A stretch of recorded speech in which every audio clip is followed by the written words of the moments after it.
नहमदुहु व नुसल्ली अला रसूलिहिल करीम अम्मा बाद। अस्सलामु अलैकुम दोस्तों, उम्मीद है सब खैर व आफियत से होंगे।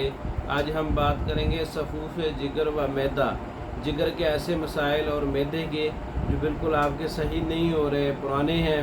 मसलन जिसके अंदर मैदे की कमज़ोरी है, मैदे के अंदर ख़राबी है, भूख की कमी है, मैदे में तबखीर है, हज़म की ख़राबी है, जिगर में दर्द है, जिगर में वरम है, जिगर में सोजिश है और जिगर की ख़राबी से खून की पैदाइश नहीं हो रही, खाना हज़म नहीं होता, खाना जज़्ब बदन नहीं होता, दायमी कब्ज़ रहती है, जिस्म बंद रहता है, जिस्म पूरे बॉडी पे पसीना नहीं आता, पसीना आकर जिस्म एक्टिव नहीं होता, सुबह उठने के बाद जो है थकन रहती है, नींद पूरी करने के बाद भी थकन दूर नहीं रहती।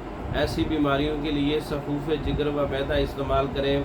इसके अंदर नौशादर 4 तोला है, तुख्म कासनी 4 तोला है, सुंड 4 तोला है, रेवन चीनी 4 तोला है, सना मक्की मुसफ़ा करके 4 तोला है, सुहागा बिरियाँ 4 तोला है और फिलफिल दराज 2 तोला है, मुलट्ठी 2 तोला है, पोस्त हरीला ज़र 2 तोला है, गंधक आमला सार 2 तोला है, कलमी शोरा 2 तोला है। तमाम चीज़ों को अच्छी तरह से पाउडर कर लें, महफूज कर लें। सफूफ जिगर व मैदा तैयार हो जाएगा।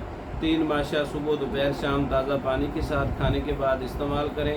इससे पुरानी कब्ज़ भी दूर हो जाएगी, मैदे के तमाम मसाइल ठीक हो जाएंगे और जितनी अलामात मैंने बताई हैं इंशाअल्लाह वो रफ़ा हो जाएंगी। सफूफ जिगर व मैदा खुद तैयार कर सकते हैं।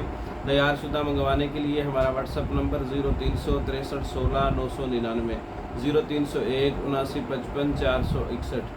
इन नंबरों पर रब्ता करके पाकिस्तान और दूसरे ममालिक में मेडिसिन बज़रिया डाक मंगवा सकते हैं। हमारी वीडियो को लाइक करें, शेयर करें, हमारे चैनल को सब्सक्राइब करें। दूसरी वीडियो तक के लिए इजाज़त दें।